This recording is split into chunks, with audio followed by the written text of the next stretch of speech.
Je tiens à les féliciter pour leur engagement. Et on peut les applaudir pour ça. Alors, elles peuvent se lever pour qu'on puisse les reconnaître. Donc, on peut les féliciter de leur engagement. Merci, les filles. Je veux remercier aussi nos 3 conférencières. Donc, Dorothy n'est pas encore arrivée, mais elle ne devrait pas tarder. Nos 3 conférencières, Madame Cathy Wang et Caroline Souffrant, qui sont ici présentes, d'avoir accepté de venir nous inspirer aujourd'hui. Chacune d'elles va nous parler durant environ 30 à 40 minutes. Et puis, après chaque intervention, il y aura une période de questions-réponses. Donc, n'hésitez pas à noter vos questions et elles vont se faire un plaisir d'y répondre. Donc, mais avant de passer à la première conférencière, je tiens à inviter M. Pierre Morissette, le directeur du Centre d'Action Bénévole, à vous dire quelques mots. Merci.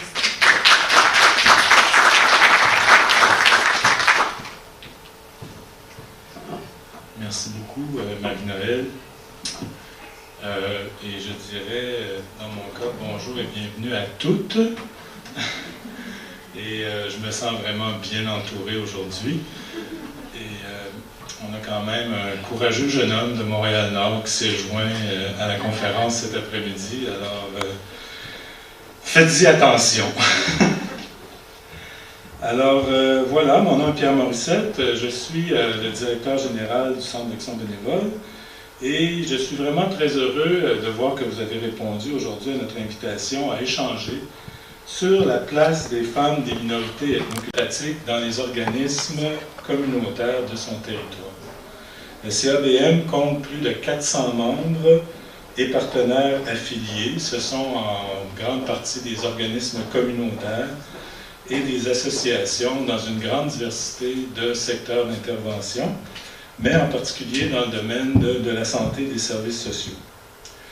Le CABM est aussi à l'origine de la création des popotes roulantes au Québec. Dans les années 60, il y a aujourd'hui une quarantaine de popotes et une vingtaine de repas communautaires pour aînés qui sont affiliés au Centre d'Action Bénévole. Alors, nos principaux services, c'est le recrutement et l'orientation de bénévoles pour nos membres. On offre aussi un programme de formation de gestionnaires de bénévoles, donc ceux qui sont responsables des bénévoles dans les organismes. Un service d'accompagnement personnalisé pour les organismes, pour les aider à améliorer leurs pratiques sur le bénévolat et l'encadrement de leurs bénévoles. On offre des services aux employeurs qui décident d'appuyer l'implication de leurs employés dans des organismes communautaires de Montréal. On fait, Marie-Noël fait des conférences de sensibilisation au bénévolat et on a un moteur de recherche sur Internet où les gens qui veulent faire du bénévolat peuvent en tout temps aller consulter entre 600 et 800 offres de bénévolat et faire un choix avec 3 critères. De tous, dans les conseils d'administration et la gouvernance d'organismes publics, associatifs et des entreprises privées en général. Donc, pour terminer, je crois qu'il faut agir à 2 niveaux. On parle souvent de discrimination systémique, donc il faut intervenir au niveau systémique, au niveau macro, c'est-à-dire au niveau des lois, des politiques, des règles de fonctionnement, des pratiques, des habitudes, qui peuvent parfois être des obstacles ou des barrières qui limitent la participation des femmes des minorités afin de créer les conditions favorables à l'inclusion de tous dans la gouvernance des organisations. Mais il faut aussi intervenir au niveau plus individuel, au niveau micro, et c'est là que nous, on se situe, pour sensibiliser, outiller, former, accompagner les femmes et les organismes, afin de créer des occasions de rencontres et de jumelage, pour que les femmes des minorités prennent leur place et que nous puissions bénéficier collectivement de l'immense bassin de compétences et de talents qu'elles représentent et de tous les avantages que peut apporter une plus grande diversité dans nos lieux de décision. Alors, merci d'être là. Merci pour votre attention et bonne conférence avec nos 3 super conférencières.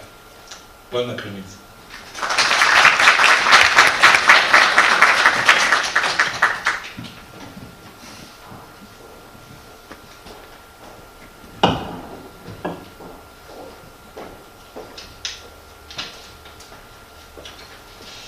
Alors, merci Monsieur Morissette, Pierre, directeur du Centre d'action bénévole. Donc, notre première conférencière, un regard sur Caroline Souffrant.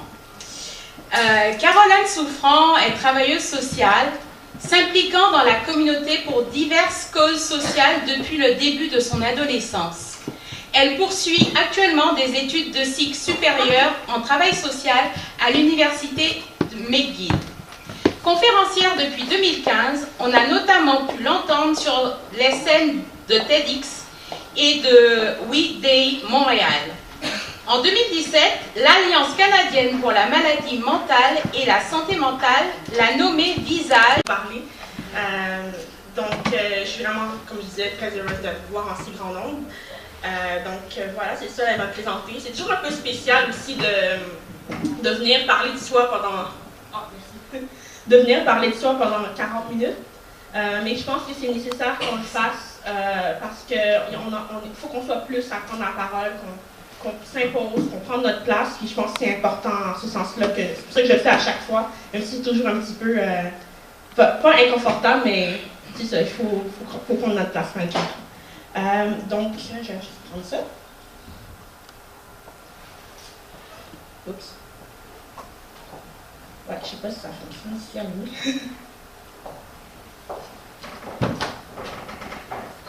Désolée. Technologie. Sinon, je peux le faire manuellement aussi, ça me dérange pas. Ok. Ah, c'est ça? Ok, super. Ok, super. Merci. Donc, voilà. Problème technique réglé. Donc, moi... Oh mon Dieu, c'est fort. Donc, moi, je suis née à Montréal en 92, donc j'ai 25 ans, je suis pas mal jeune. Et mes parents sont nés en Haïti, vivent à Montréal depuis plusieurs années. Et moi, j'ai commencé à m'impliquer, en fait, au début du secondaire. Donc, j'étais en programme d'éducation internationale au secondaire, qui est un programme que vous connaissez sans doute. C'est un programme, dans le fond, où on veut beaucoup faire que les étudiants s'intéressent à plusieurs choses. Et parmi une des choses qu'ils nous faisaient faire au secondaire, c'est qu'ils nous faisaient faire du bénévolat de manière obligatoire. Mais moi, j'ai continué et persévéré en faire. Je faisais même plus que ce qui était demandé. Parce que j'étais une enfant qui était très intéressée à ce qui se passait dans le monde. J'écoutais les nouvelles en pleurant parce que j'étais tellement touchée par ce qui se passait dans la société et dans le monde. Puis j'ai toujours eu une sensibilité pour les causes sociales. Et aussi, ce qui a fait en sorte que je m'impliquais beaucoup au niveau de ma communauté, c'est que j'étais victime d'intimidation au secondaire. Donc ça a été difficile pour moi au début du primaire aussi. Et en ce sens-là, j'ai trouvé ça difficile. Mes parents sont séparés quand j'avais 14 ans aussi. Ce qui faisait que je n'étais ni bien à la maison et ni bien à l'école. Et donc, aujourd'hui, avec le recul, je réalise que mon engagement social, c'est la chose qui m'a peut-être sauvé la vie dans un sens. Ça m'a vraiment groundé. Et tout ce que j'avais de tristesse et de peine, je l'ai canalisé en m'engageant socialement. C'est avec le recul que je réalise ça aujourd'hui. Et donc, comme je disais, j'ai commencé quand même assez jeune, vers 12 ans. Et j'ai fait plusieurs choses. Je vais vous montrer des photos de choses que j'ai faites. Voilà. J'ai été impliquée avec Amnesty International, que vous connaissez sans doute. C'est une ONG qui défend les droits humains à travers le monde. Et j'ai été impliquée à Montréal beaucoup au niveau de la coordination pour l'abolition de la peine de mort. Donc, j'ai été impliquée, j'ai fait des signatures de pétitions dans la rue, etc. Et ici, on me voit avec Juan Melendez, qui était venu faire une conférence à l'Université de Montréal, une conférence qui avait été organisée par le département de criminologie. Et cet homme-là, il a passé 18 ans, presque 18 ans, dans le couloir de la mort aux États-Unis pour un crime qu'il n'a pas commis. Donc, ça m'a amené à faire des rencontres comme ça de mon engagement avec Amnesty International, qui a été quand même sur plusieurs années. Et aussi, à travers mon engagement communautaire, comme je disais, je vivais de l'intimidation, c'était difficile avec mes pairs. Mais en m'engageant socialement, j'ai rencontré des gens qui avaient des valeurs similaires aux miennes, qui s'intéressaient aux mêmes choses que moi, qui avaient toujours ce souci pour la justice sociale, etc. Donc, ça a été bénéfique au niveau social aussi de m'engager. Ici, c'est la fondation de l'hôpital général du Lakeshore, qui est un hôpital dans l'ouest de l'île. Donc, à chaque année, ils font une levée de fonds, une course de canards, comme ils l'appellent. Ce qu'ils font, dans le fond, c'est que les gens achètent des billets. Les billets sont associés à un canard et le canard, ils le mettent dans l'eau. Et ceux qui arrivent en premier, ils gagnent des prix, des autos, des voyages, etc. Donc, j'ai été impliquée au niveau de la levée de fonds pendant 2 années, quand j'étais adolescente. Je me suis beaucoup aussi impliquée pour la cause des femmes. C'est aussi le sujet de mon mémoire de maîtrise. Mon mémoire de maîtrise porte sur la violence sexuelle faite envers les femmes autochtones. Ici, on voit avec les intervenantes des CALAX, donc les centres d'aide et de lutte aux agressions à caractère sexuel. Donc, j'ai été bénévole, stagiaire et employée dans des CALAX. Et dans le fond, ici, on a organisé une journée d'action contre la violence sexuelle faite aux femmes il y a quelques années.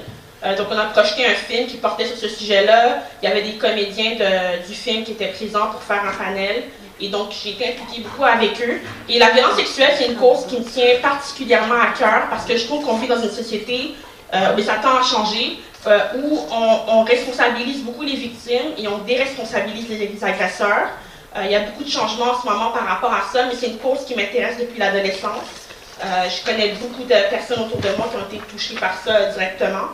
Et je pense qu'il y a beaucoup de travail encore à faire là-dessus. Donc, c'est pour ça que je m'intéresse beaucoup à ce sujet-là dans le cadre de mes études et de mon bénévolat.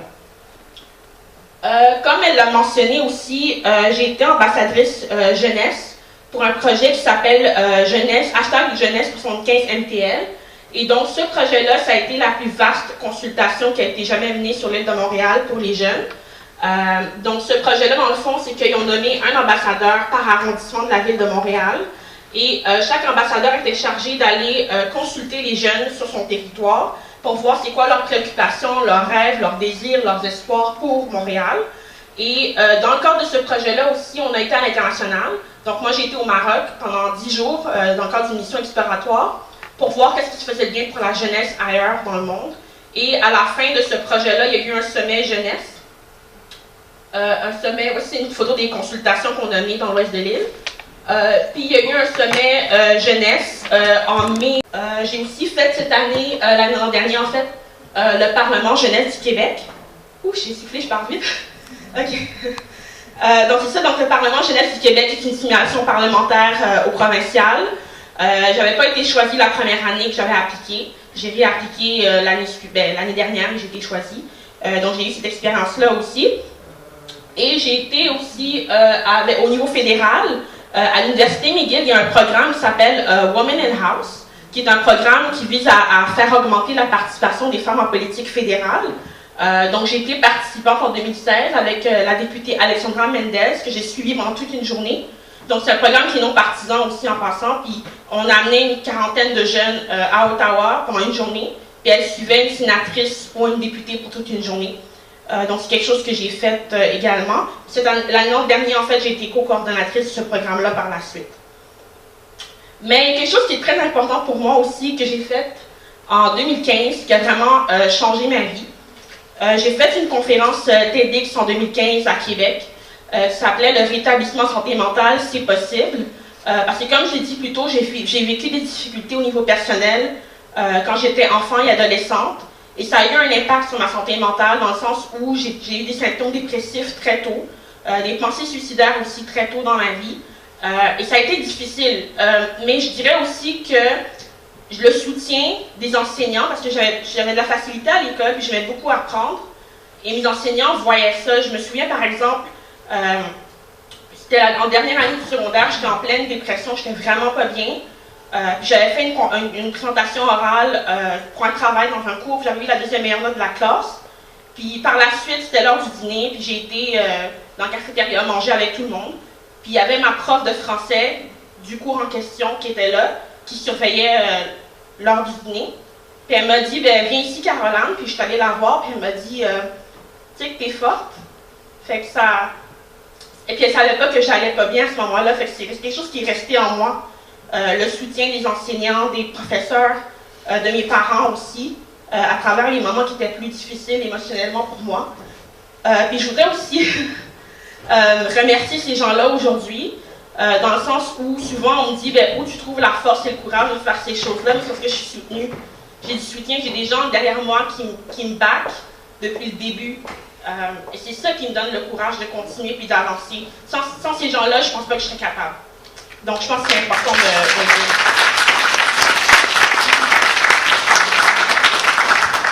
Merci. Donc, comment ça s'est passé cette conférence-là, en fait, c'est qu'il y a eu un appel de candidature en 2015 que j'ai appliqué sur un coup de tête, en pensant pas qu'elle allait me rappeler. Dans mes cours, on écoutait des conférences TEDx souvent, puis je me disais, tu sais, un jour j'en ferais une, mais je pensais pas que ça viendrait aussi vite. Et donc j'ai appliqué sur un coup de tête, j'avais une idée dans ma tête, je l'ai soumis, etc. Et ils m'ont rappelé pour une audition. Et au moment de l'audition, ben en fait, avant d'accepter de faire la conférence, j'avais juste 22 ans, j'avais jamais parlé de ça publiquement non plus, donc je me sentais, ça me stressait un peu, mais en même temps, je voulais le faire. Et il y a quelqu'un qui m'a dit, ben si tu le fais pas, tu te sabotes toi-même. Et j'ai dit, oui, c'est vrai, ça fait du sens. Puis moi, je suis une fille qui est vraiment fonceuse dans la vie, puis je recule jamais devant un défi. Fait j'ai fait l'audition, puis j'ai été sélectionnée pour faire ma conférence. C'était en décembre 2015. Et il y avait 200 personnes, c'était à guichet fermé. Et j'ai été fière de moi à la fin, malgré tout le stress que ça m'a causé dans les mois qui ont précédé, parce que j'ai eu une ovation à la fin. Et ça m'a confirmé que ce que je faisais, dans le fond, c'était pour prendre la parole, parce que souvent, ces enjeux-là, on ne parle pas assez des jeunes, des personnes des minorités visibles, et pourtant, c'est des enjeux qui nous affectent dans nos communautés aussi. Puis je pense que c'est important de le nommer, puis de mettre des visages de personnes qui s'en sont sorties. C'est très important d'en parler. Puis moi, ça faisait déjà 5 ans que j'y pensais, avant que d'en arriver là. Ça a été un long processus, mais je suis fière de l'avoir fait aujourd'hui, puis j'ai aucun regret de l'avoir fait. Je reçois souvent des témoignages de gens qui m'ont dit que ça les a aidés, que ça leur donne la motivation dans leur propre vie, puis je suis contente de pouvoir aider une personne à la fois à travers mon histoire. Donc je pense que c'est quelque chose que je vais continuer de faire, puis que j'ai toujours continué de faire. Puis dans l'année qui a suivi la conférence TEDx, il y a eu beaucoup de choses qui sont passées de positifs qui m'ont vraiment surpris. J'ai gagné le prix Jeune Femme de mérite du Y des femmes de Montréal. Donc ça, c'était les lauréats de l'année 2016. Ici, les 2 personnes qu'on voit avec moi, c'est 2 personnes de l'École de travail social de McGill qui sont venues à la soirée de remise de prix sans me le dire. Elles sont venues pour m'encourager, ça m'a vraiment beaucoup touchée. Parce que je ne savais pas qu'ils allaient être là, donc ça m'a énormément touchée qu'elles soient là. Et également, ce qui s'est passé aussi en 2016, c'est sûr que c'est toujours spécial de parler de ses accomplissements, mais je pense qu'il faut le faire. Parce que comme je disais, on se sent souvent imposteur, puis on a peur de dire les choses qu'on fait de bien, mais il faut qu'on le fasse pour qu'on soit plus nombreux à le faire, puis qu'il y en a d'autres qui me suivent, puis qui font la même chose aussi. Donc ici, ce qu'on voit, c'est le magazine Elle Québec, qui m'a nommé parmi les femmes qui s'étaient démarquées de la dernière année. Et il y a eu le Journal de Montréal aussi, à la fin de l'année 2016. Donc c'est des choses qui sont vraiment inattendues, mais qui peuvent m'aider à porter mon message plus loin, puis c'est comme ça que je le vois. Donc ça, c'est Force à venir, ça, donc c'est d'autres trucs qui sont arrivés aussi. Puis plus récemment, en fait, l'année dernière, comme je disais, je m'implique beaucoup au niveau de la santé mentale, et je continue à le faire jusqu'à maintenant. Donc l'année dernière, j'ai été le visage d'une campagne de sensibilisation au Canada pour la santé mentale. Donc ça, c'est les 5 personnes qui ont été choisies. Ils choisissent 5 personnes à chaque année. Et donc, j'ai eu à rencontrer des élus, parler de mon histoire au niveau canadien, de ce que j'ai vécu, puis comment je m'en suis sortie. Puis qu'est-ce que ça prend aussi, parce que souvent on parle des ressources qui ne sont pas accessibles à tous, et c'est une réalité. Je suis travailleuse sociale, je le vois, je le constate. Je le vois aussi à travers les témoignages que je reçois. Les ressources ne sont pas encore accessibles pour tous et toutes. Puis je pense que c'est un problème sur lequel il faut vraiment travailler, parce que le nombre de jeunes, le nombre de personnes qui sont touchées par ça, c'est vraiment astronomique. On dit qu'il y a un Canadien sur 5 qui va avoir un problème de santé mentale au cours de sa vie, mais 5 personnes sur 5 ont une santé mentale dont on doit prendre soin. Donc cette conversation-là concerne vraiment tout le monde. Tout le monde que je connais a été touché de près ou de loin par ce sujet-là, et c'est pour ça que je continue à prendre la parole à ce niveau-là. Donc, une autre conférence que j'ai faite aussi, que j'ai trouvé vraiment cool, c'était We Day Montréal. Je ne sais pas si vous connaissez We Day, mais c'est des conférences qu'il y a aux États-Unis, au Royaume-Uni puis au Canada. Et celle-là, c'était la conférence à Montréal qui a eu lieu l'année dernière. Il y avait 4000 jeunes au Théâtre Saint-Denis. Et donc, de parler de mon histoire à 4000 jeunes, c'est vraiment, pour moi, c'est vraiment important parce que j'essaie d'être l'adulte dont j'ai eu besoin quand j'étais plus jeune. Donc, de parler de mon message à d'autres jeunes, c'est vraiment quelque chose qui est vraiment important pour moi. Et donc, il y a eu aussi des panels Woodstock. Donc, il y avait quelqu'un de Montréal-Nord, quelque part là-bas.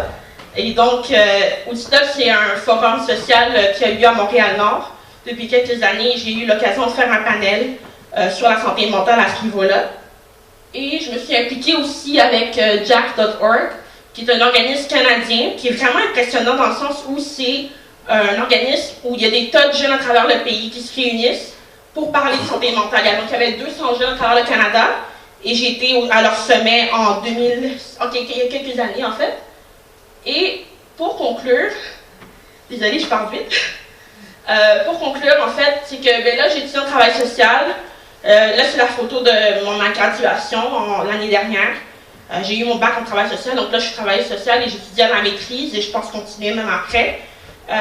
Mes études et mon engagement bénévole ont vraiment été bénéfiques à tous les niveaux pour moi, dans le sens où j'ai retrouvé une fierté, j'ai retrouvé un sens de contrôle sur ma vie, j'ai retrouvé...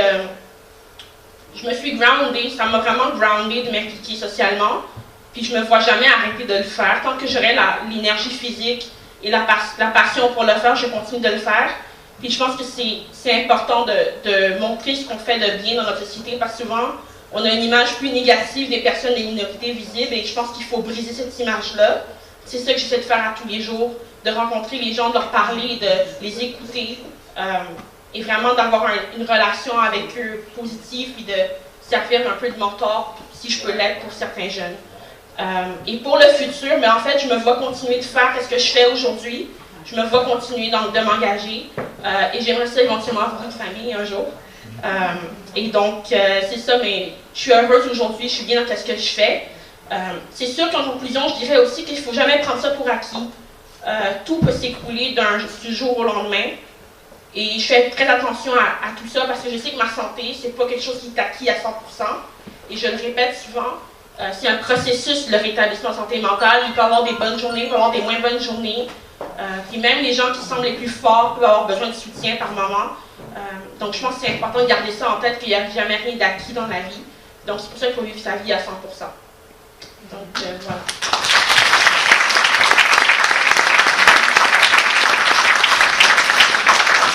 Merci.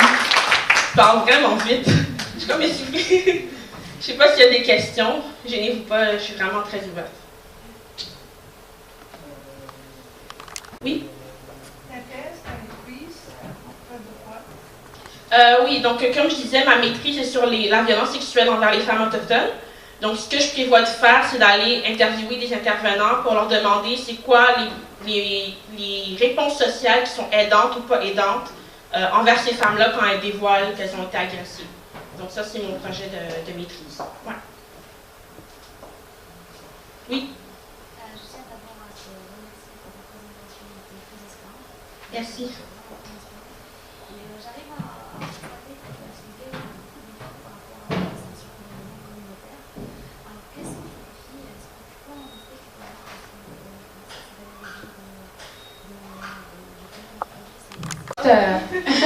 On a un présent pour toi.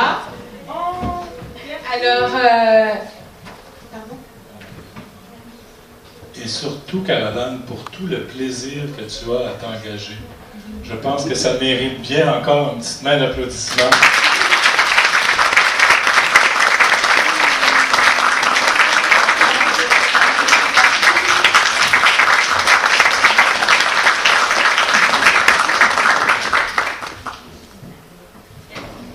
Alors, merci Caroline. Alors, j'ai beaucoup aimé ce que tu as dit, c'est le fun de s'engager. Et effectivement, c'est le fun. Alors, notre deuxième conférencière, un regard sur Dorothy Alexandre.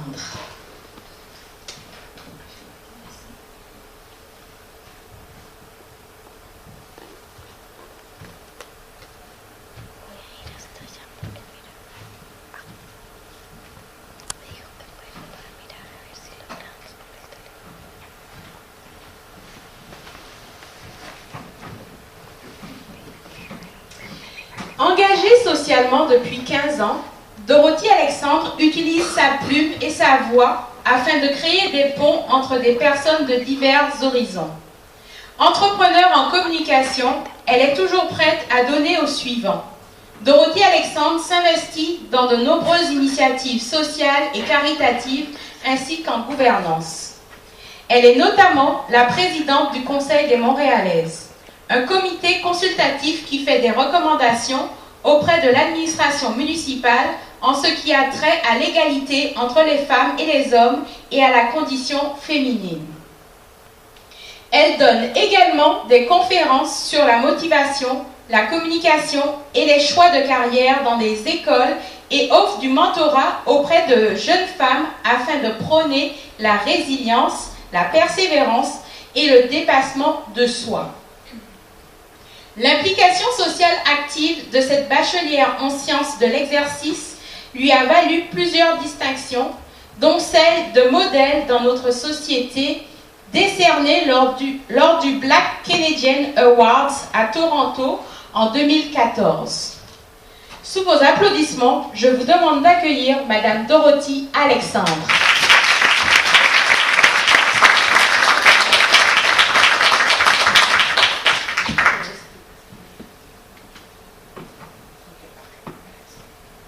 Alors, Marie-Noëlle, merci beaucoup pour cette présentation. J'aimerais d'ailleurs remercier le Centre d'action bénévole de l'invitation aujourd'hui. Salutations également à mes collègues Caroline et Cathy, qui sont deux femmes qui m'inspirent.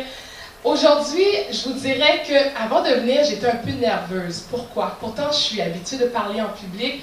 Je reconnais beaucoup de visages. Bonjour, mesdames. Bonjour, je connais vous voir, je connais toute la rangée là. J'étais un peu nerveuse, pourquoi? Parce que je me disais, qui suis-je moi pour être à l'avant, partager mon parcours? Alors aujourd'hui, ce que j'aimerais que vous reteniez, il y a une chose, c'est que peu importe qui vous êtes, peu importe votre parcours, vous pourriez être à l'avant également.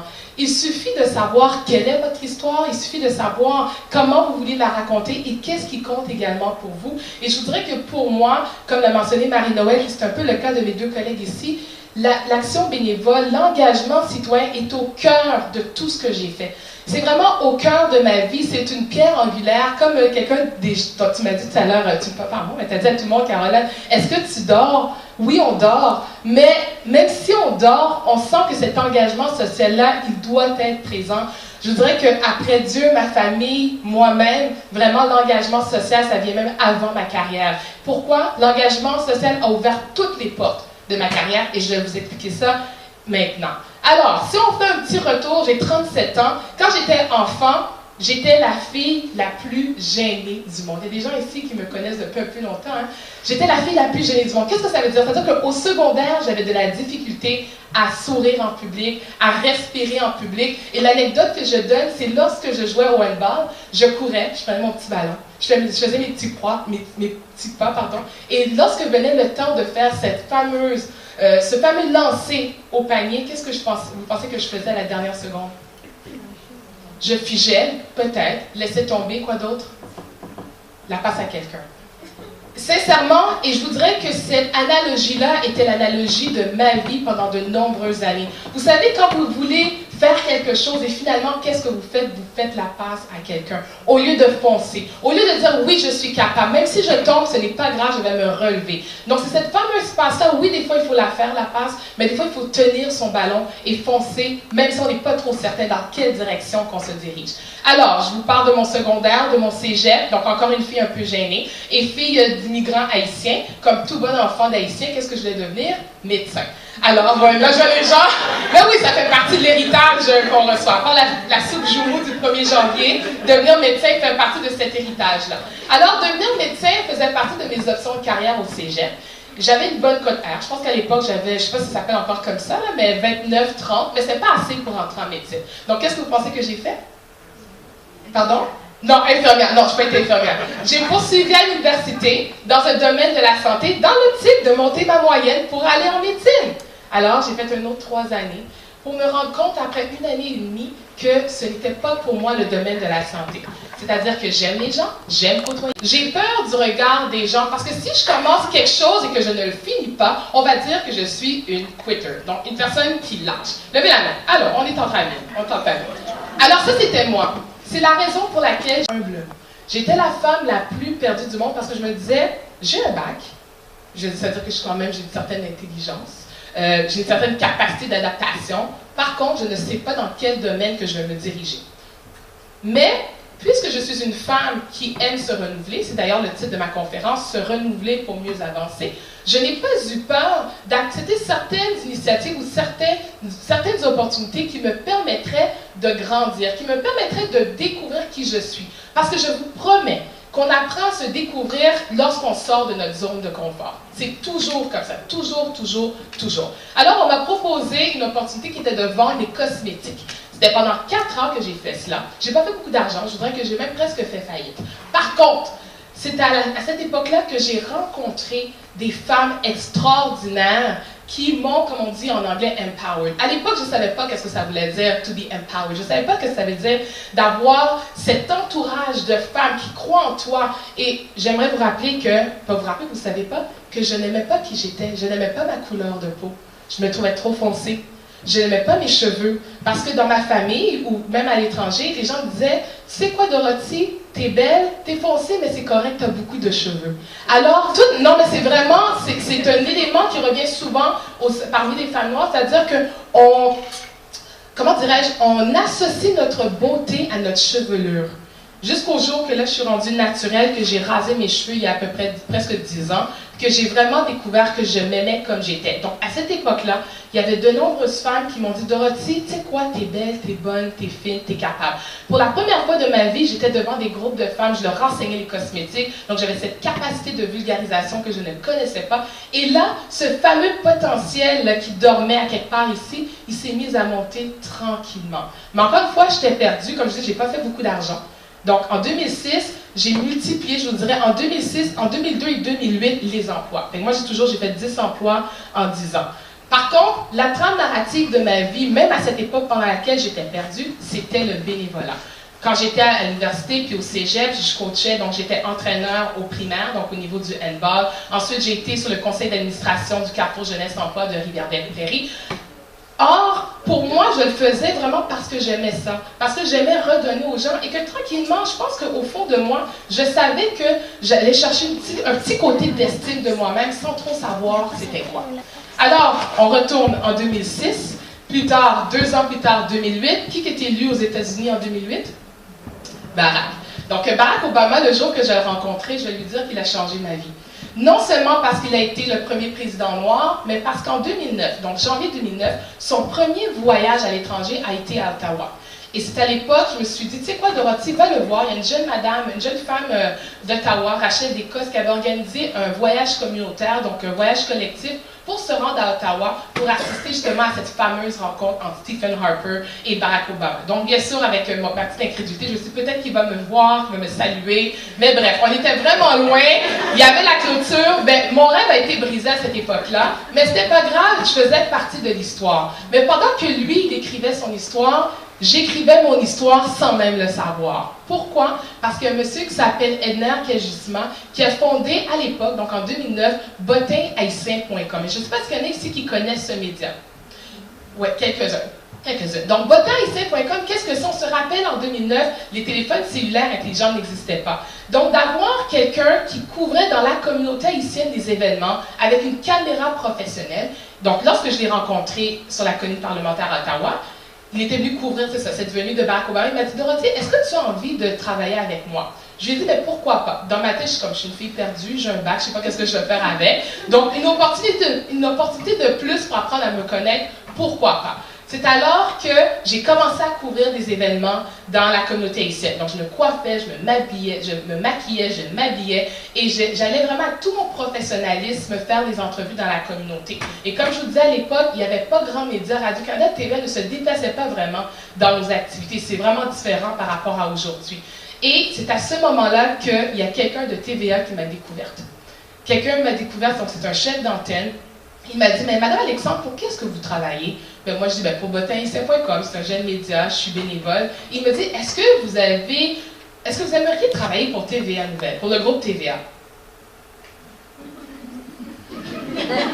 C'est ça, non. C'est pas que c'est non, j'avais jamais réfléchi. Il faut se rappeler qu'à l'époque, j'étais perdue. J'avais un bac que je savais pas ce que je voulais faire avec. J'ai pas étudié en communication. Je n'ai je lisais à peine c'était quoi les nouvelles, les journaux, je n'écoutais pas les nouvelles. Par contre, j'étais déterminée et j'avais quand même un bon démo parce que j'avais couvert plusieurs événements. Alors, il m'a dit, mais regardez, avant que je vous dise ce qu'il m'a dit, combien de temps vous pensez que ça m'a pris pour lui présenter mon CV? Tu sais, quand quelqu'un te dit, je te donne un job demain, là, tu réponds rapidement, combien de temps vous pensez que ça m'a pris? 1 semaine, oh, t'es généreuse. Combien de temps? Presque. 3 semaines. Ça m'a pris 3 semaines entre le moment qu'on m'a dit « Donne-moi le CV pour une opportunité d'entrer à TVA » et que j'ai donné ce CV-là. Pourquoi? Parce que je ne savais tout simplement pas quoi mettre dedans. Je me dis, je veux rentrer à TVA, qu'est-ce que je mets? J'ai fait 10 emplois, 10 jobs, j'ai étudié en sciences d'exercice, puis je suis perdue. Alors, qu'est-ce que je vais faire au groupe TVA? Qui suis-je, moi, Dorothée Alexandre, pour travailler dans une aussi grosse boîte avec des chefs d'antenne comme Sophie Thibault, Pierre Bruno, etc. Par contre, j'étais bien entourée avec des amis, et j'ai une amie, puis ça, c'est l'importance de bien s'entourer et de savoir dans quelle phase qu'on est. Parce que des fois, les femmes, on va se comparer entre nous. On dit, mais elle est avancée, j'aimerais ça être à côté d'elle, j'aimerais ça faire ce qu'elle fait. Alors que lorsqu'on reconnaît la phase dans laquelle on est, quand ça va super bien pour nous, c'est à nous de donner, entre autres, une main à une femme qui a besoin d'aide. Alors que quand ça va peut-être un peu moins bien pour nous, mais on doit aller chercher cette aide-là. Donc, j'ai été chercher l'aide d'une amie qui est conseillère en orientation. Et elle m'a dit, mais Dorothée, pourquoi tu ne fais pas un CV par compétence? Puis je vais comme, Et ça a été l'illumination. Et c'est là, quand tu prends le temps de prendre ce recul et de faire une introspection de qui tu es, je me suis rendu compte, mais ok Dorothée, c'est vrai que tu es peut-être un peu perdue, mais peut-être pas tant que ça, tu as quand même certaines compétences qui sont les communications. Et comment j'avais pu le démontrer, c'est à travers chacun de mes emplois, mais à travers également botanicien.com. Alors là, tout excitée, j'ai refait mon CV, c'est ce que j'ai soumis, et je suis entrée à TVA. Donc, ça a été pour moi, je vous dirais, une grande réalisation, mais en même temps, j'avais vraiment la trouille, comme on dit en bon français, parce qu'à TVA, pour être journaliste, le temps de probation, c'est 300 jours travaillés. Donc ça, ce que ça veut dire, que 1, 2, 3, 4, 5, jusqu'à 299 jours, on peut t'expulser, on peut te congédier sans aucune raison nécessairement, parce que ça fait partie du cycle de probation. Et que la personne qui m'avait embauchée pour être au web avait quitté le mois suivant à TVA. Donc, ça veut dire que lorsqu'une opportunité se présente, on doit être prêt, on peut entrer, mais ça ne veut pas nécessairement dire qu'on va avoir quelqu'un qui va nous tenir par la main. Donc, pour vous dire que pendant ces 300 jours-là, j'ai eu des maux de tête, j'ai eu des migraines, j'ai été à l'hôpital, j'ai été faire des tests, j'étais sûre que j'avais un cancer du cerveau. C'est vraiment sérieux, les tests existent. Le médecin m'a dit, mademoiselle, c'est vraiment du stress. Il a dit, ben, qu'est-ce que vous faites? J'ai dit, je suis une nouvelle journaliste à la TV, je pense que je suis un petit peu stressée. Puis il a dit, ben, regardez, prenez du recul, puis là, vraiment, c'est là que j'ai commencé à développer une stratégie. Développer une stratégie pour se dire, OK, là, je sais là, que je suis nouvelle, je sais que j'ai beaucoup à apprendre par rapport à mes collègues. Qu'est-ce que je peux faire pour faire des petits pas dans cet espoir de pouvoir réaliser de grandes choses dans quelques années? Et c'est là que maintenant, j'ai contacté entre autres un vétéran, donc qui est à la retraite aujourd'hui, qui était le chef de pupitre pour l'équipe de Sophie Thibault. Donc, comment ça marche dans les bulletins de nouvelles? On a la lectrice ou le lecteur, mais on a toute une équipe qui fait la rédaction autour. Donc, c'est un soutien. C'est vraiment un travail d'équipe. Et c'est là que j'ai pris tous mes articles que j'ai écrits et je lui ai remis. J'ai dit, tu sais quoi, j'aimerais ça que tu révises, s'il te plaît, mes textes, parce que j'ai besoin d'être davantage, d'être meilleure. Donc, il y avait beaucoup de rouge sur mes feuilles, bien sûr, mais qu'est-ce que vous pensez qu'il a fait? C'est qu'il a pris, il a été voir les patrons, il a dit, cette fille-là, c'est vrai qu'elle a beaucoup de lacunes pour l'instant. Par contre, elle veut. Elle a une certaine détermination, donc on continue de lui donner une chance. Et c'est comme ça que j'ai pu passer de 3 mois en 3 mois en 3 mois au niveau de l'approbation. Et pour vous dire que finalement, j'y suis restée pendant 7 ans. Et j'ai été journaliste, recherchiste pour vraiment tout le monde, que ce soit les chefs d'antenne, Pierre Bruno, Sophie Thibault, Mario Dumont. Je suis assise. Si je suis debout devant vous, si je suis debout devant vous, c'est parce que lorsqu'on veut, on peut. Mais ça peut paraître vraiment cliché, mais le on peut, on doit le décortiquer en petites étapes. On doit le décortiquer en stratégie. On doit vraiment s'entourer et on doit apprendre à se renouveler. Donc moi, pendant ces 7 années-là, je ne me suis pas assise juste sur mon poste de TVA. Vu que j'avais découvert cette passion dans les communications, j'ai commencé à animer de la radio. J'ai commencé à faire des conférences, etc. Donc, parallèlement à mon travail à temps plein, j'étais engagée socialement. Et une fois, au début, quand on s'engage bénévolement, on s'engage un peu par intérêt puis parce qu'on veut aider.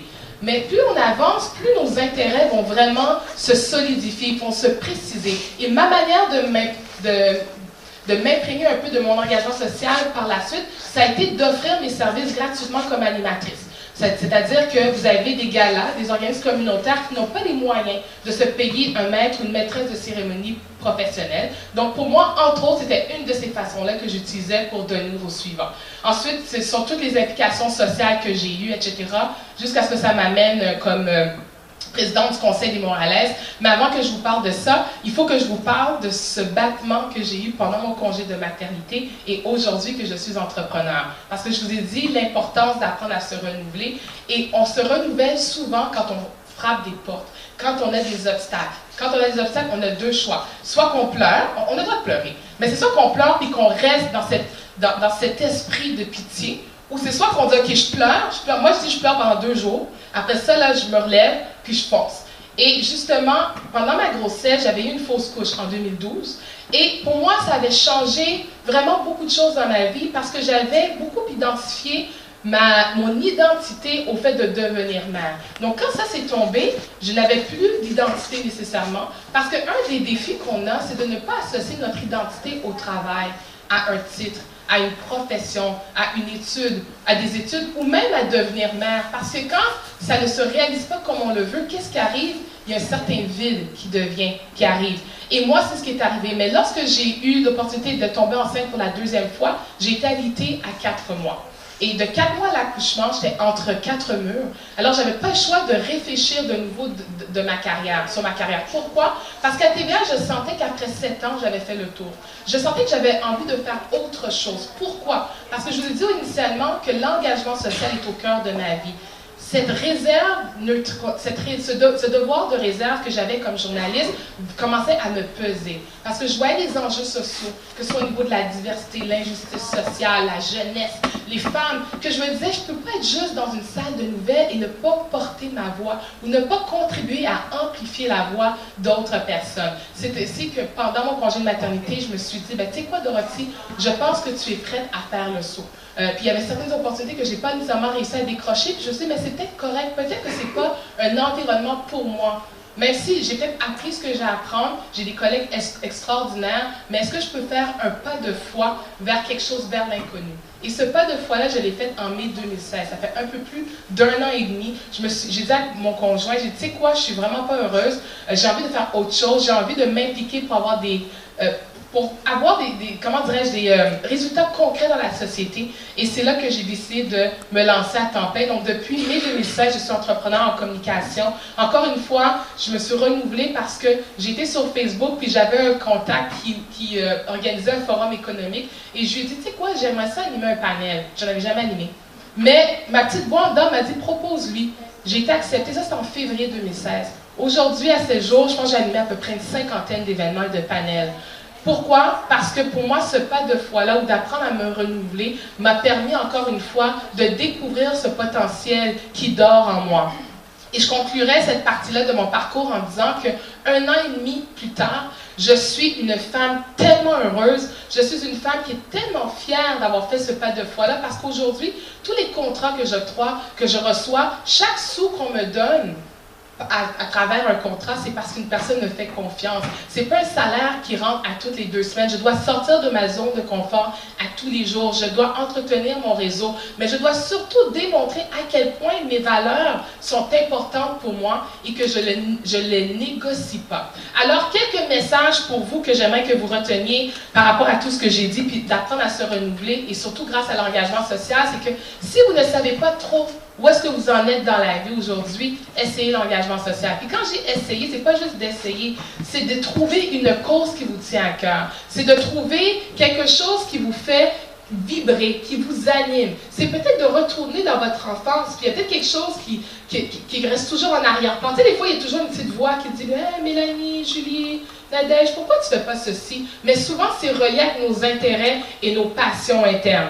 Je vous dirais également l'importance de connaître son identité. Moi, c'est ce qui m'a permis de me renouveler. C'est-à-dire qu'aujourd'hui, oui, je suis la présidente du Conseil des Montréalaises, oui, je suis une entrepreneure en communication qui fait de belles choses, mais je suis plus que ça. Je suis une femme. Je suis une mère, je suis fermée. Quand les gens sont derrière vous, qu'est-ce qu'on dit de Julie? Qu'est-ce qu'on dit de Nadège? Moi, je pense que je sais ce qu'on dit de moi. Je pense qu'on dit que je suis professionnelle, que je suis proche des gens, que je suis authentique. Et j'ose espérer que c'est le message que les gens disent de moi. Et j'espère que vous savez également ce que les gens disent de vous. Ça fait partie intégrale de connaître son identité, connaître sa valeur. Parce que quand tu connais ta valeur, tu n'acceptes plus que le regard des autres détermine qui tu es. Tu n'acceptes plus qu'un salaire détermine qui tu es. Tu n'acceptes plus que ce qu'on peut considérer comme un échec, que moi j'appelle une leçon, te définit. Et c'est là qu'on a la vraie liberté. Tu sais, quand on regarde, je lisais un article dernièrement, un Facebook post, une publication Facebook, puis c'était Miss Rebelle qui comparait les jeunes d'aujourd'hui, qu'eux autres, ils veulent travailler 4 jours, puis ils veulent voyager à travers le monde. Puis elle dit, moi, j'ai rien compris, parce que, tu sais, j'ai travaillé toute ma vie, puis j'ai pas de congé, puis j'ai juste des REER, etc. Mais cette vraie liberté-là, il faut être capable de la définir par soi-même. Et ta définition de la liberté n'est pas ma définition de la liberté, n'est pas la tienne, n'est pas la tienne, n'est pas la tienne. Mais quand tu te colles à ta définition de ta liberté, mais c'est là que justement tu peux déployer tes ailes. Et moi, je vous dirais que c'est l'engagement communautaire qui m'a permis d'être la femme ancrée que je suis aujourd'hui. Donc, tout pourrait s'écrouler autour de moi. Les titres, les postes, les contrats. Ça ne veut pas dire que je ne pleurerais pas. Mais je pourrais me renouveler, je pourrais me relever plutôt, parce que je sais qui je suis et je sais où je m'en vais. Et pour conclure, j'aimerais terminer en disant que chaque personne ici, vous pourriez être ici en train de parler puis de partager votre parcours. Moi, ce qui m'impressionne le plus et qui me touche toujours, c'est lorsque je vois des animateurs et des animatrices qui lisent ma biographie. Tu sais, je veux dire, c'est quand même moi qui l'ai écrite, la biographie, mais c'est toujours surprenant parce que à chaque mot que j'ai écrit, chaque mot que j'ai pesé, je me souviens de soit la douleur que j'ai surmontée pour arriver à ce point-là, je me souviens de la personne ou des personnes qui m'ont accompagnée pour arriver à ce point-là, je me souviens des personnes qui ont peut-être tenté de m'écraser pour arriver à ce point que j'ai écrit. Donc, tout ça pour vous dire que votre biographie, oui, ce n'est que quelques mots, 100 mots, 200 mots, 300 mots, mais c'est surtout le reflet de l'histoire que vous voulez partager avec les gens. Et cette histoire-là s'écrit à tous les jours. C'est d'ailleurs la thématique du mois de l'histoire des Noirs. Elle s'écrit à tous les jours, mais il ne faut pas avoir peur d'effacer, de recommencer, de rajouter un petit point d'exclamation, de l'effacer. Ton thé était un peu croche aujourd'hui, tu le repenches, tu le redresses un petit peu. Donc, je finirai en vous disant que je suis certaine que si vous êtes ici aujourd'hui, vous êtes déjà des personnes qui voulaient aller chercher encore plus pour devenir la meilleure version de vous-même. Et j'espère un jour que moi, j'aurai l'honneur d'être assise ici pour vous écouter à l'avant.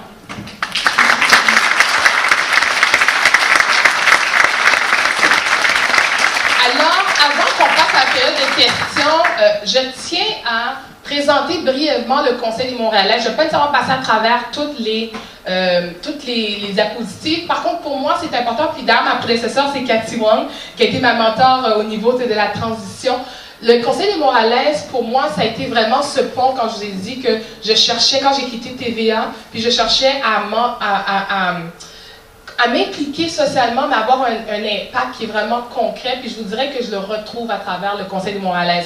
Donc, c'est une instance consultative qui fait des recommandations auprès de la Ville de Montréal en tout ce qui a trait à la condition féminine et à l'égalité entre les femmes et les hommes, mais entre les femmes elles-mêmes, parce qu'il ne faut pas oublier qu'il y a tout ce côté de l'intersectionnalité.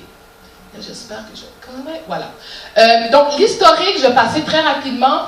On a été créé en 2004 à la suite de la mobilisation des groupes de femmes en 2002. Donc, c'est 2 ans plus tôt. Elles ont dit à l'époque au maire Tremblay, comment se fait-il que les femmes n'ont pas leur voix au niveau municipal. Donc, c'est vraiment ce qui a permis de créer le Conseil des Montréalaises. Et je suis fière de dire qu'aujourd'hui, nous sommes 15 membres bénévoles. Nous sommes vraiment le reflet de Montréal, que ce soit en termes de diversité, en termes d'expérience professionnelle, en termes d'origine, et également en termes intergénérationnels. Ce sont des mandats de 3 ans, et au niveau de la présidence, c'est 2 ans, et les vice-présidentes également. Donc, on a une présidente et 2 vice-présidentes. Donc, ce sont les anciennes présidentes, donc Nicole Boilly, Charlotte Thibault, qui est vraiment une des pionnières en matière d'ADS+, donc l'analyse différenciée selon les sexes et intersectionnelle au Québec, et bien sûr, Cathy Wong, qui était juste avant moi, comme je le mentionnais tout à l'heure. Donc, ça, c'est moi, je pense que vous me connaissez. Notre mission, quelle est-elle? C'est de favoriser une plus grande participation des femmes, entre autres, à la vie publique, soit à titre d'élues, de travailleuses ou de citoyennes.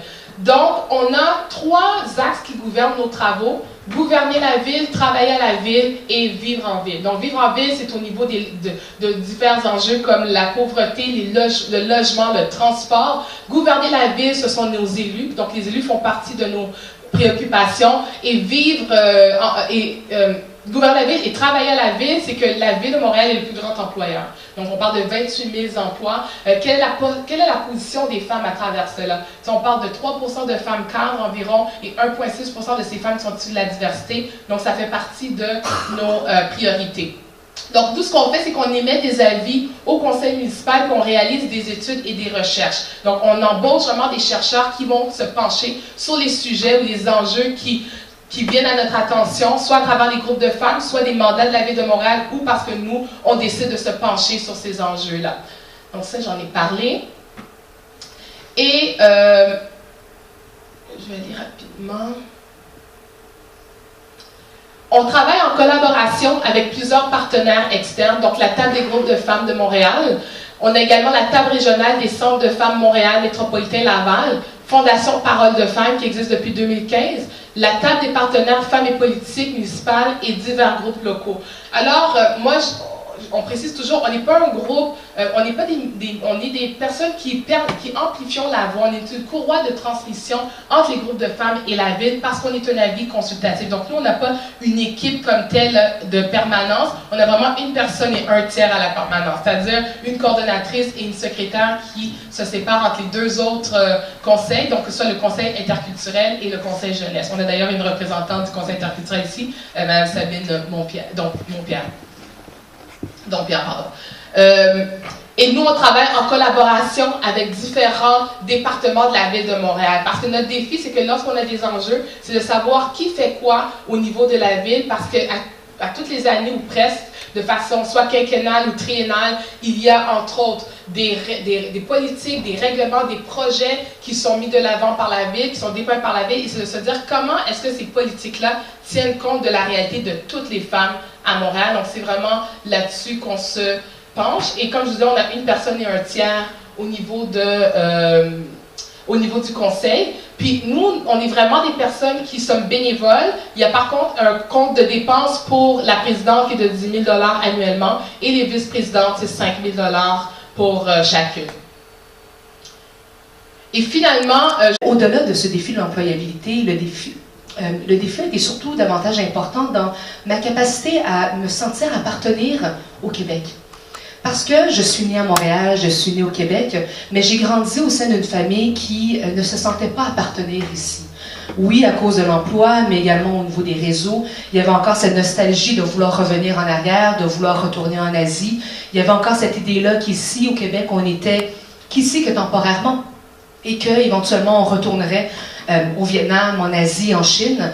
Et donc, j'ai grandi pendant toute mon enfance avec cette idée qu'ici, ce n'était pas chez moi. Que chez moi, c'était là-bas. Que chez moi, c'était quelque part en Asie, à des milliers de kilomètres d'ici. Et donc, cette idée que ce lieu ici, alors Montréal, mon quartier, le Québec, que tous ces lieux-là n'étaient pas des lieux où on pouvait s'y investir. En fait, c'était des lieux qui étaient un petit peu vus comme étant le lieu des autres. Alors ici, on disait souvent, en fait mes parents me disaient souvent, qui sommes-nous pour nous impliquer politiquement?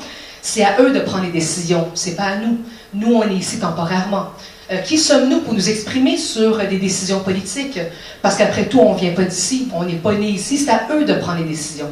Et moi, à un moment donné, je me suis dit, mais c'est qui ça, eux? C'est qui, de qui parle-t-on quand on parle de eux? Et puis ce discours est devenu un petit peu redondant dans ma tête lorsque régulièrement on débattait sur certains enjeux politiques autour d'un souper et que les débats politiques sont venus en fait me sensibiliser sur cette réalité-là que vivait ma famille, qui était celle du défi de se sentir appartenir sur un territoire qu'ils avaient choisi et sur lequel nous habitons encore aujourd'hui. Mais surtout le défi pour moi de développer ce sentiment d'appartenance-là. Parce que clairement, c'était quelque chose que mes parents, pas qu'ils ne seraient pas capables de partager avec moi, mais qu'eux-mêmes, les défis qu'ils vivaient comme première génération d'immigrants, étaient tellement énormes que c'était quelque chose que je devais aller chercher moi-même. On fait souvent la distinction entre la première génération et la deuxième génération, mais moi, littéralement, dans ma famille, il y a vraiment eu cet écart-là, où dans la première génération, il y a eu vraiment tous ces défis en lien avec l'employabilité, la langue, les réseaux. Et moi, au niveau de mon propre parcours, d'avoir pu grandir ici, d'avoir pu faire l'école en français, d'avoir pu développer un réseau, a été des éléments inestimables dans mon parcours. Mais ce qui a été un grand tournant, en fait, dans mon parcours au niveau de l'engagement, c'est lorsqu'à un moment donné, mes parents m'ont proposé de retourner en Chine. En fait, je fais souvent le transfert entre la Chine et le Vietnam, c'est parce que mes parents sont, ma famille d'origine chinoise, mais ont quitté la Chine au début du siècle pour émigrer au Vietnam. Donc, la plupart de ma famille ont grandi au Vietnam, mais tout en gardant très proche de la culture chinoise. Et donc, encore aujourd'hui, on est très proche de la communauté chinoise, on parle le chinois, on est très proche de la culture chinoise. Et donc, environ à l'âge de 15 ans, mes parents m'ont proposé de retourner en Chine. En fait, de retourner, je ne suis jamais allée, alors d'aller visiter la Chine. Et puis, j'étais avec beaucoup, en fait, de préjugés sur ce qu'était la Chine, surtout parce que, pour moi, le quartier chinois, Brossard, était en quelque sorte ce que la Chine devait être. Pour moi, ces lieux incarnaient l'image ou même la représentation que j'avais de la Chine. Et comme vous le savez, j'imagine que plusieurs d'entre vous êtes allés à plusieurs reprises, mais à l'âge de 15 ans, c'est des images qui sont un petit peu moins concrètes dans nos têtes parce que notre imagination est très grande, mais en même temps, notre ouverture vers le monde l'est moins à ce moment-là. Mais donc, notre ouverture, notre compréhension du monde est beaucoup moins grande. Et donc, je me rendais en Chine avec l'idée que j'allais me retrouver environ avec ce que j'avais vécu ici à Montréal, avec notre cher quartier chinois. Et donc, comme vous le savez sûrement, les réalités sont très différentes. Et puis, pour la première fois, en fait, j'avais été confrontée à des inégalités. Et puis, bien sûr, ces inégalités existent au Québec, mais lorsqu'on retourne dans nos pays, dans le pays de nos ancêtres, il y a cet appel-là qui est un petit peu différent parce que à chaque fois que je retrouvais, par exemple, des enfants en train de travailler, qui est une réalité très importante en Chine, le travail des enfants, lorsque je voyais des situations de violence envers les femmes en public, qui est une autre réalité aussi qui est très importante, je me disais à chaque fois, pourquoi est-ce que cette personne n'est pas moi? En fait, qu'est-ce qui fait en sorte que moi j'ai eu la chance de grandir dans un pays, dans une ville? Pour la grande lucidité de tes réflexions. Merci beaucoup.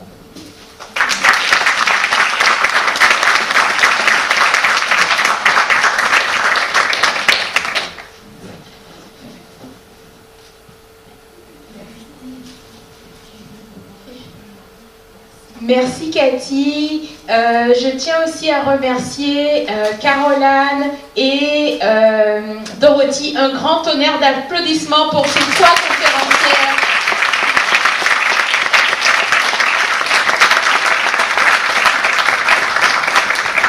Et je tiens à honorer les trois hommes qui sont dans la salle aussi. Parce que vraiment, ils sont exceptionnels d'être parmi nous. Parce que c'est bien d'être des femmes, mais sans les hommes, on ne ferait rien non plus. Les hommes nous soutiennent. Donc c'est important de les honorer parce qu'ils sont là. Encore un tonnerre d'applaudissements. Donc, le Centre d'Action Bénévole et moi-même tenons à vous remercier de votre participation à ce séminaire Parcours de femmes, succès et inspiration. Nous remercions encore nos conférencières. Pour la suite, nous vous invitons à vous joindre à nous pour un cocktail qui aura lieu dans le hall. Profitez de ce moment pour réseauter. Et un dernier message, en fait, nous, en tant que femmes, je tiens à souligner ce que Caroline, Dorothy, Alexandre et Cathy ont dit. Nous avons le devoir de nous engager dans notre société et au sein de notre communauté, afin de nous réaliser pleinement dans la passion qui nous anime, et ainsi tracer un chemin pour nos enfants. Merci.